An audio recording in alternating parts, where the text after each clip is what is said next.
老司机打死要知道，别人的车能开10年，而你的车却只能开5年。老司机也容易犯的10大伤车行为，你中了几条？第一，停车后轮胎不回正，容易导致方向跑偏。第二，经常上马路压着，非常容易损坏避震器和轮胎。第三，熄火后继续使用车内电器，这样容易损坏汽车电池，导致打不着火。第四，打方向超过5秒，容易损坏助力棒，导致噪音过大。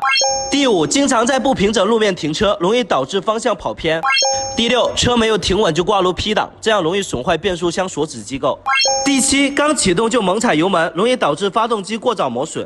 第八，经常原地打方向盘，容易导致轮胎和方向机磨损。第九，长时间原地怠速，容易导致发动机积碳增多。第10，熄火前没有提前关掉 AC， 容易导致空调有臭味。如果您关注了我，那你以后的用车养车问题交给我。